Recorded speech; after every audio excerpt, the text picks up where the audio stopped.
Kulfi ice வேணுமா? என் கடையில் இருக்கும் குல்ஃபி மிகவும் சூப்பராக இருக்கும். அதுவும் ரோஸ் குல்ஃபி சூப்பரோ சூப்பர். ஸ்பெஷல் குல்ஃபியும் கிடைக்கும்.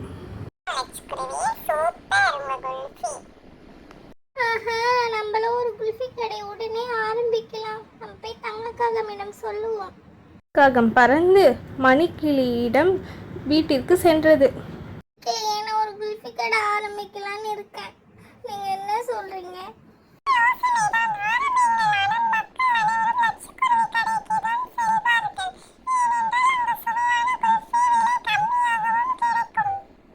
இனிமே யாரும் லட்சக்குருவி கடைக்கு போக மாட்டாங்க, என் கடைக்கு தான் வருவாங்க என்று மனதில் நினைத்து கொண்டு கௌரி காகம் தன் வீட்டிற்கு சென்றது.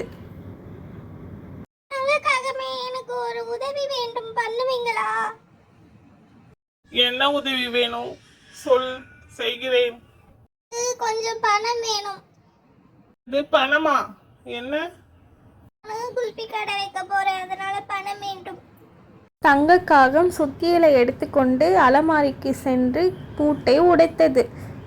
பாடா திறந்துடுச்சு. தங்க காகம் பணத்தை எடுத்துக்கொண்டு கௌரி காகமிடம் கொடுக்க சென்றது. நீ கேட்ட பணம், இதை வைத்து குல்பி கடை மட்டும் வைக்காதே, கூட குலோப் ஜாமுன், ஸ்வீட்டு, பால்கோவா போன்ற பொருட்களை எல்லாம் கொடு. நீங்க சொல்றது கரெக்ட் தான், அப்பதான் நிறைய பேர் வருவாங்க. இப்போதான் கூட்டம் நிறைய பேர் வருவாங்க, அதனாலதான் சொல்கிறேன். எனக்கு இந்த ஐடியா வரவே இல்லை, நல்ல யோசனை சொல்லி இருக்கீங்க.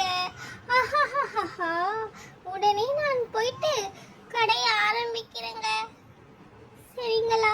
நான் போயிட்டு வரேன். முதலில் லட்சக்குருவி கடையில் ஒரு குல்ஃபியை வாங்கி சாப்பிட்டு பார். நான் சாப்பிட்டு பார்க்குறேன்.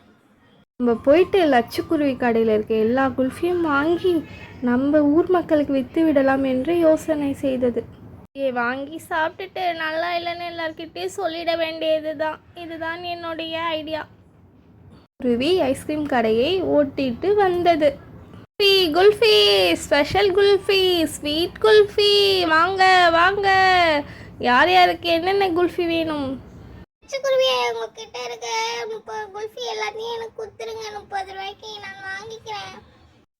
என்ன கௌரி காகம், எல்லா குல்ஃபியும் வேணுமா? 30 ரூபாய்க்கு வேணுமா?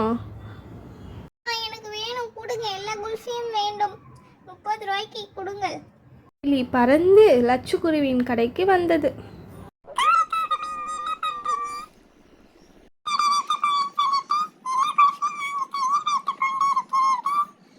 இல்லையே, நான் சாப்பிட்டு தான் வாங்கினேன் எல்லா குல்ஃபியும். எனக்கு பசிக்குது.